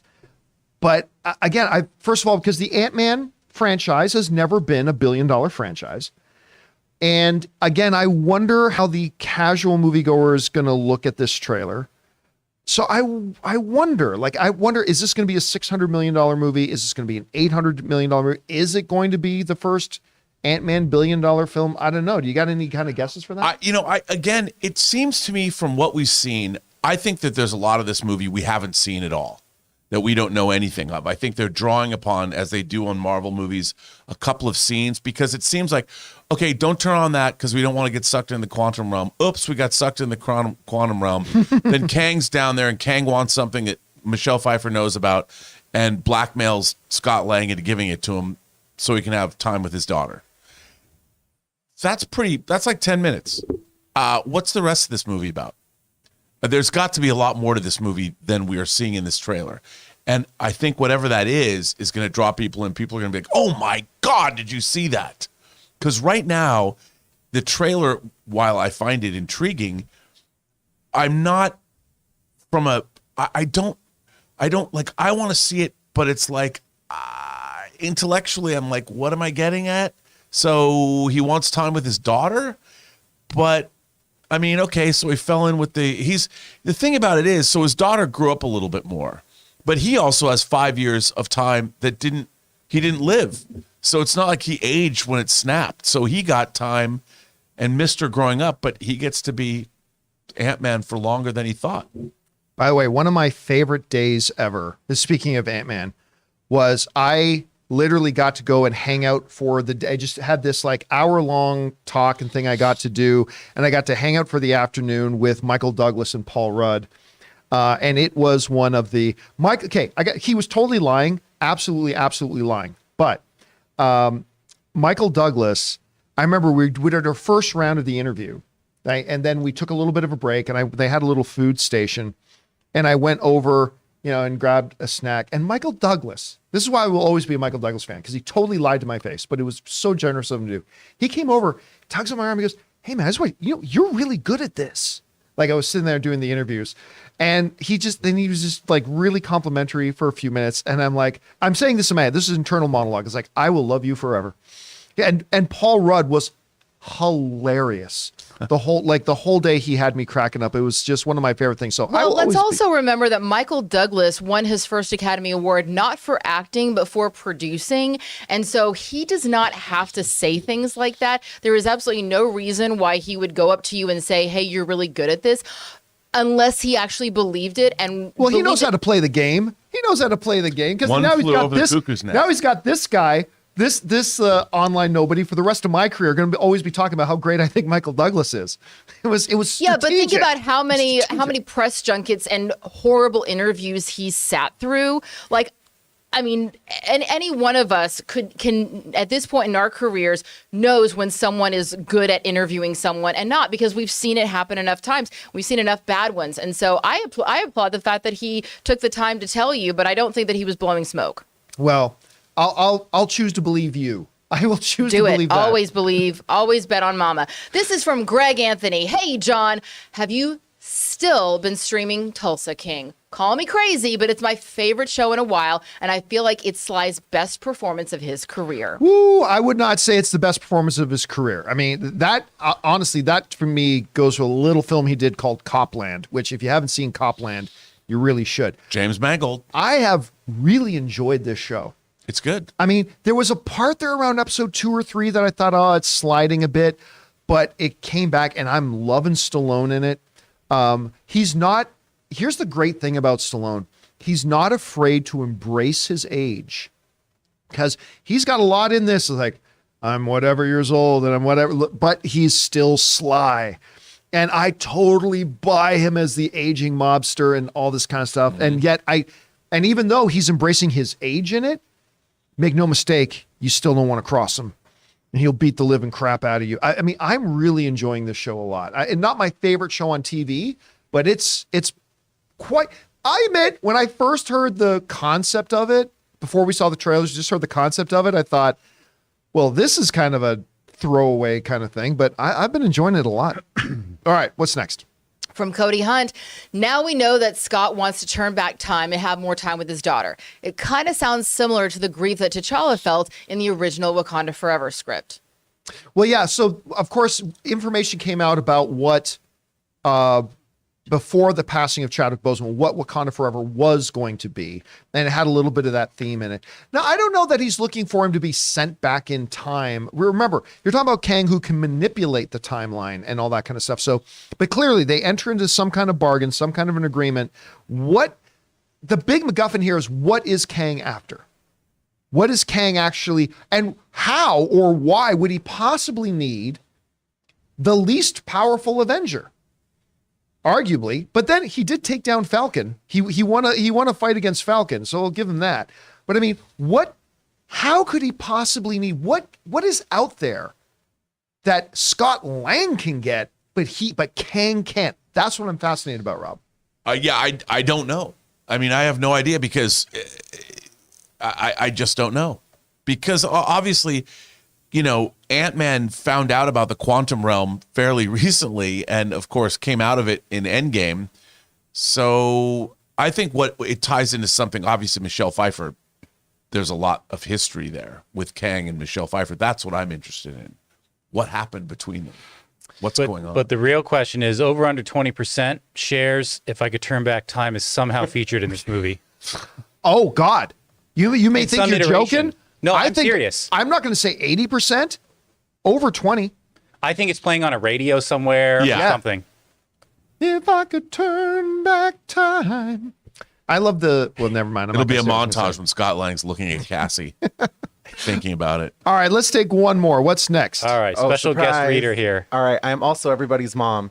Let's see. Our last one comes to us from James Boner. Hello, John and crew. I'm really enjoying 1923.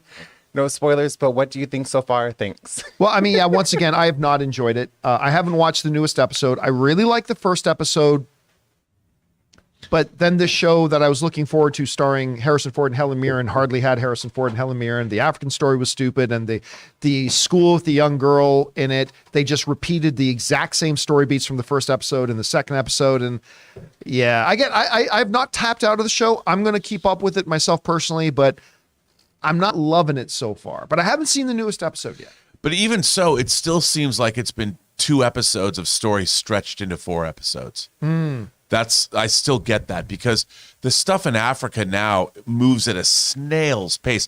Like I was watching, you'll see in the 4th episode when they go back to Africa, it's like, why am I watching this? You know, I'm watching these 2 people hang out on the beach.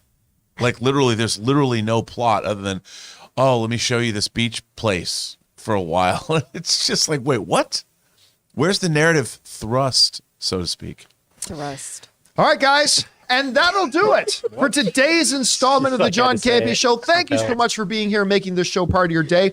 Big special thank you to you guys, our channel members, for sending in these topics. Number one, because you gave us great fun things to talk about. But number two, just by being channel members, you've been supporting this show and all of us involved with the John Campea Show. Thank you guys so very much for your support.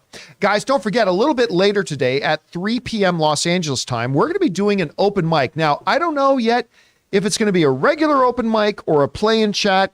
We'll figure that out. But come on back and join me and Rob for an open mic at 3 p.m. Los Angeles time. We'll look forward to you there, and we'll have our regular super chats open and available for you guys to use. I want to thank everybody in the room. Of course, Robert Meyer Burnett. Back there has been Ray Ora. We, of course, have had Taylor Gonzalez. Running the show is Jonathan Voico. Our very own Aaron Cummings. And by the way, I watched the episode of FBI Most Wanted. You are a horrible mom. Terrible mom. But, oh my God, you're so good in that. And of course, little Joey Bishop. My name's John Campea, guys. Thanks a lot for being here. And until next time, my friends, bye-bye.